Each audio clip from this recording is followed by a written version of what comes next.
Estimados, vamos a proceder con el último vídeo de esta serie dedicada al bien común, un vídeo que se titula simplemente Conclusiones. El objetivo de esta sesión es resumir, concretar y conectar todos los conceptos que hemos ido mencionando y profundizando en las anteriores sesiones, así como complementarlos con algunas reflexiones de índole práctica que pretendemos que sirvan a la audiencia para situar más en el terreno de lo cotidiano y de lo práctico una parte o una gran parte de los conceptos que hemos estado desarrollando hasta ahora. Decir que en el primer vídeo estuvimos acotando conceptualmente el término bien común,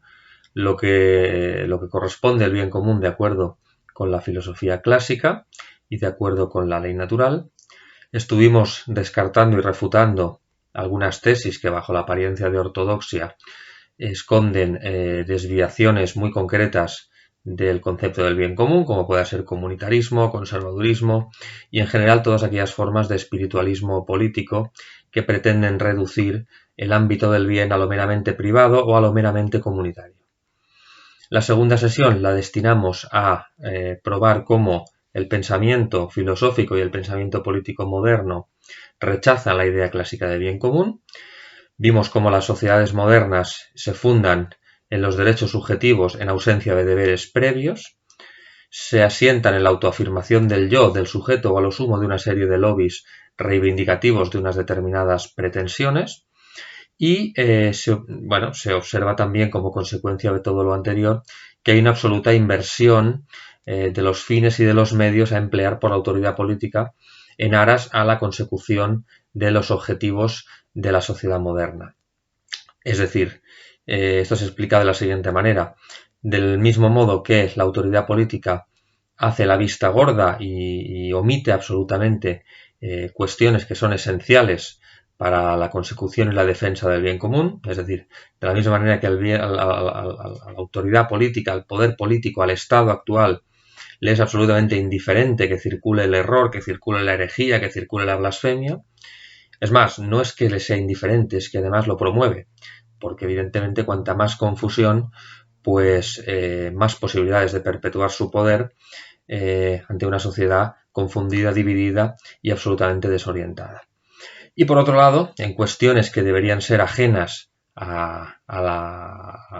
que el Estado se inmiscuya, pues aquí encontramos el más perverso y el más totalitario de los estatismos. Parece que hay algunos estados muy interesados en enseñarnos cómo hemos de sentarnos o cómo hemos de orinar, pero al mismo tiempo emplean métodos absolutamente despreciables e inaceptables para intentar imponer determinadas líneas de pensamiento ya desde la tierna infancia en las escuelas, pasando por los medios de comunicación en las etapas posteriores del desarrollo humano. La tercera sesión la dedicamos a demostrar que el bien común no menoscaba la libertad y la dignidad humana, sino que todo lo contrario, puesto que el bien común es algo que orienta a la persona al buen actuar y al buen vivir, incrementa su libertad en tanto en cuanto que entendemos la libertad como la inclinación de la voluntad hacia el bien. Y por otro lado también incrementa la dignidad del individuo, porque en la medida en que le orienta y le incentiva a actuar bien y a vivir bien, incrementa su dignidad moral y por lo tanto el conjunto de la dignidad de la persona pues se ve incrementado. Cuando la sociedad moderna interpreta la libertad simplemente como una ausencia de coacción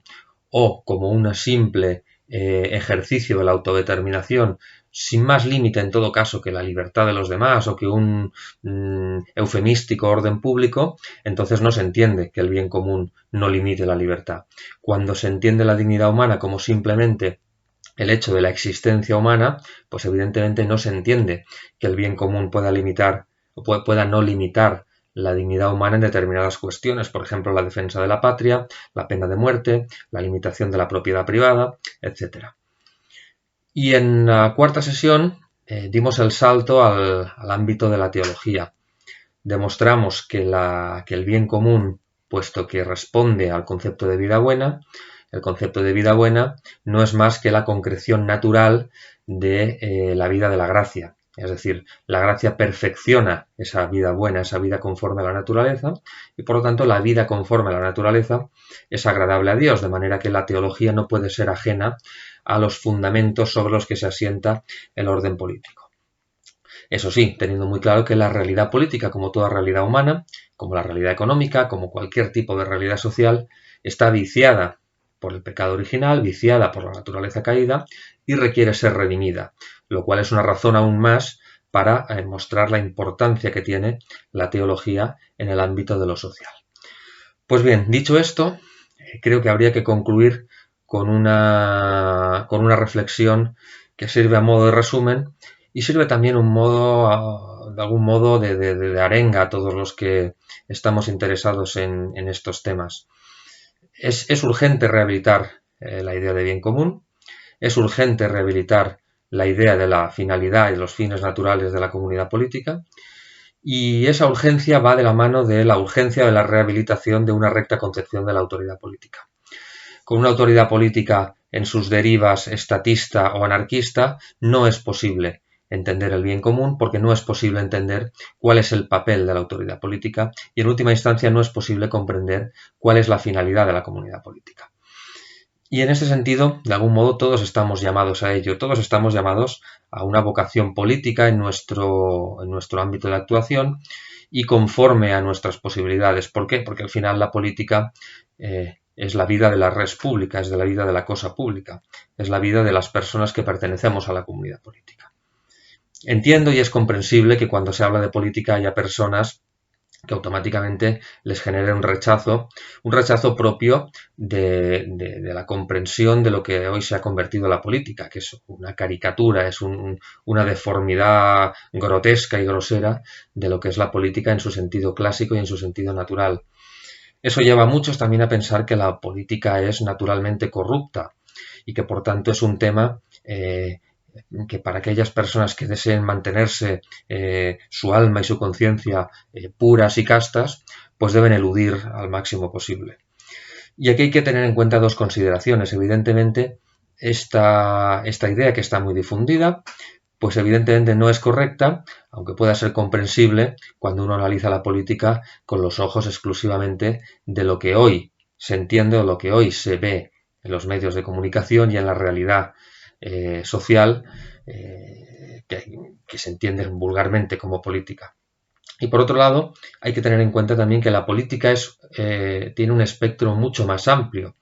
que formar parte de los órganos de la autoridad política. La política está en manos de todos, porque la política es contribuir al bien común de la polis y por lo tanto, como he dicho antes, cada uno en función de sus posibilidades y de sus capacidades está llamado a contribuir a esa vida política, a esa vida de la polis, al bien común, que es la finalidad de la vida en común, a la que naturalmente estamos llamados. Por lo tanto, quisiera concluir este vídeo y quisiera concluir este ciclo de vídeos